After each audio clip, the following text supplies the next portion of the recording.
শুভ সকাল। আজ বৃহস্পতিবার 25শে জুন, 11ই আষাঢ়, 9ই মহরম। বাংলাদেশ প্রতিদিনে আজকে যে হেডলাইনটা এসেছে, ফুটবল পাগল বাংলাদেশ কেন বিশ্ব ফুটবলে এত পিছিয়ে, আসলে এই প্রশ্নটা থেকেই যায়।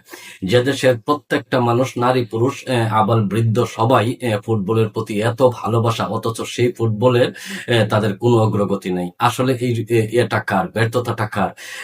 এটাকে বাংলাদেশের যে ফুটবল ফেডারেশন আছে তাদের, নাকি সরকারের, নাকি এই দেশের জনগণের? আসলে জনগণের অনেক আগ্রহ আছে, কিন্তু সরকার থেকে এই ধরনের কোনো পদক্ষেপ নাই যে তৃণমূল পর্যায় থেকে লোক বাছাই করে নিয়ে একটা নতুন একটা ফুটবল টিম তৈরি করবে যা সারা বিশ্বে চমক দেখাবে। চমক দেখানোর মতো প্লেয়ার বাংলাদেশে আছে, কিন্তু সেই রকম কোনো ব্যবস্থা নেই। তারপরে চীনের কাছে বড় প্রত্যাশা। প্রধানমন্ত্রী তারেক রহমান চীন সফরে আছেন এবং সেখানে ওনাকে লাল গালিচা সংবর্ধনা দেওয়া হয়েছে এবং চীনের কাছে অনেক প্রত্যাশা নিয়ে দুই প্রধানমন্ত্রীর বৈঠক হয়েছে। জানি না কতটুকু ফলপ্রসূ হবে। তারপরে আমরা আসি প্রথম আলোতে বলছে যে বিনিয়োগ এবং রাজনৈতিক সম্পর্কে অগ্রাধিকার। এটা চীনের বৈঠকের সাথে, প্রধানমন্ত্রীর সাথে, চীনের প্রধানমন্ত্রীর সাথে যে বৈঠকটা হয়েছে সেটা যে রাজনৈতিক সম্পর্ক উন্নতকরণ এবং বিনিয়োগ বাণিজ্য কতটুকু সফল হবে সে নিয়ে আলোচনা হয়েছে। আর রোনালদোর রাজকীয় ফেরা।